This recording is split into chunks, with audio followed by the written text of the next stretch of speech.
से हम निकालेंगे molecular weight of non brittle solute. तो एक न्यूमेरिकल करते हैं बेटा इसको।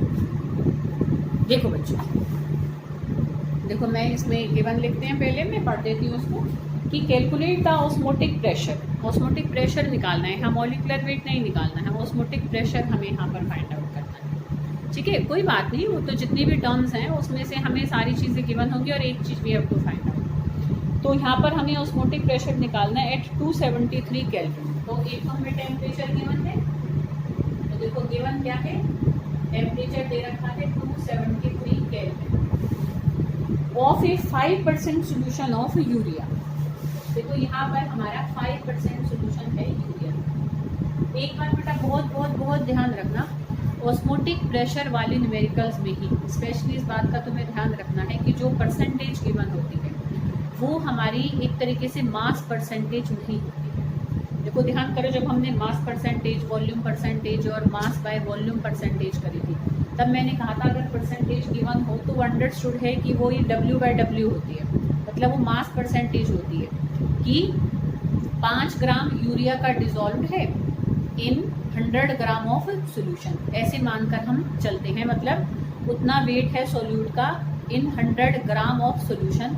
अगर सिंपल खाली परसेंटेज दे रखी है और कुछ बता नहीं रखा कि कौन सी वाली परसेंटेज है, मास परसेंटेज है कि वॉल्यूम है कि मास बाय वॉल्यूम परसेंटेज है, बट ऑस्मोटिक प्रेशर की न्यूमेरिकल में ध्यान रखना है this percentage is always mass by volume percentage.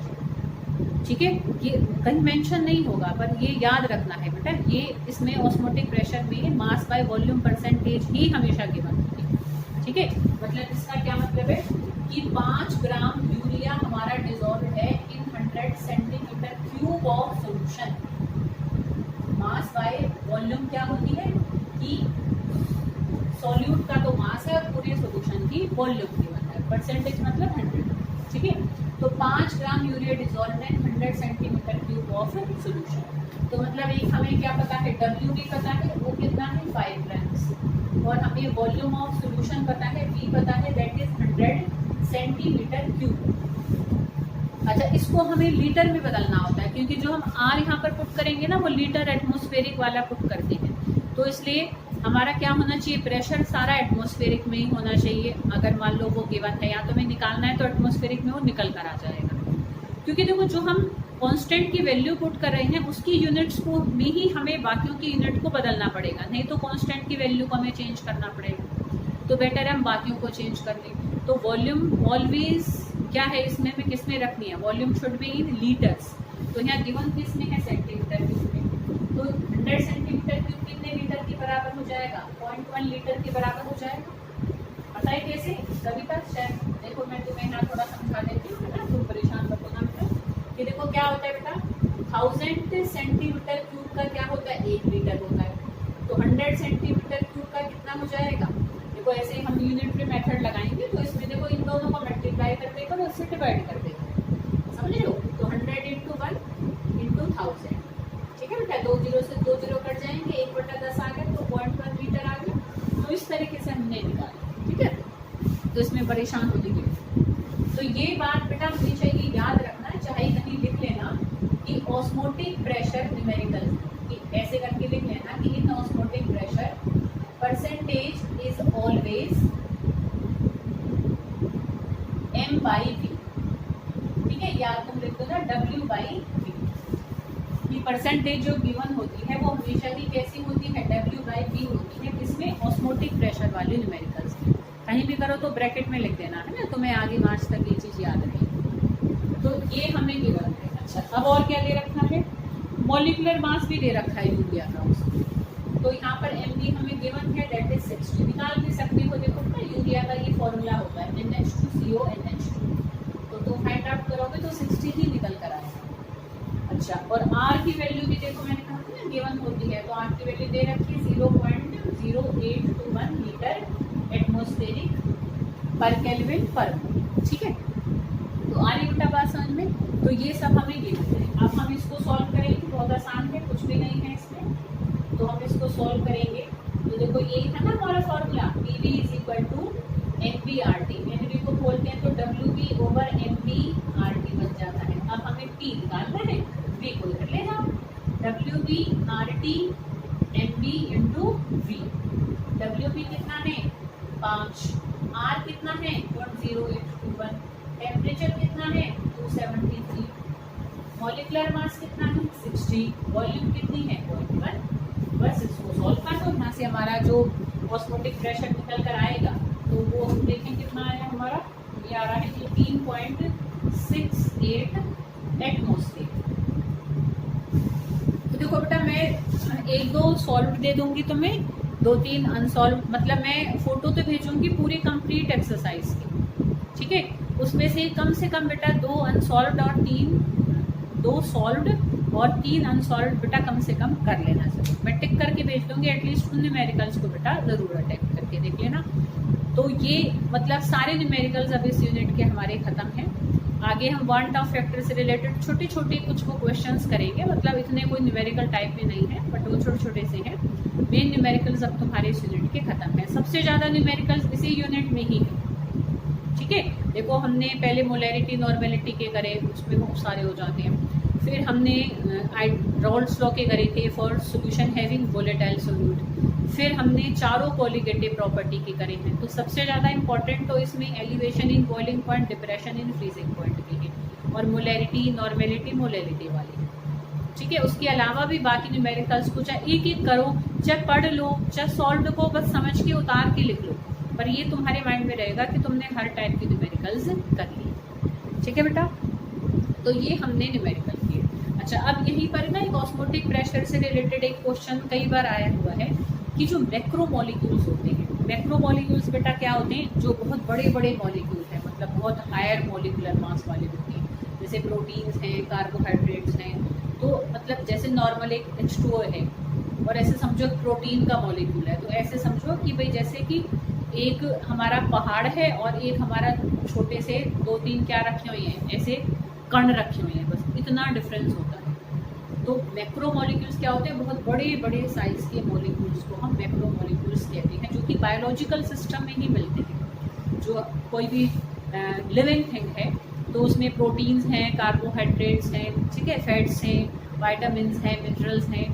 तो इसमें बेसिकली जो हमारे क्या होते हैं, जो कार्बोहाइड्रेट्स होते हैं, जो हमारे प्रोटीन्स होते हैं, जो फैट्स होते हैं, ये मैक्रोमोलिक्यूल्स में आते हैं। मतलब बड़े साइज़ की जो मॉलिक्यूल हैं उनको हम मैक्रोमोलिक्यूल्स कहते हैं। अब मैक्रोमोलिक्यूल्स का अगर हमें मॉलिक्यूलर वेट निकालना है, ध्यान करो, हमने 4 कोलिगेटिव प्रॉपर्टी करी, चारों ही कोलिगेटिव प्रॉपर्टी से हमने क्या निकाले, मॉलिक्यूलर मास निकाला, मॉलिक्यूलर वेट निकाला नॉन वोलेटाइल सॉल्यूट का।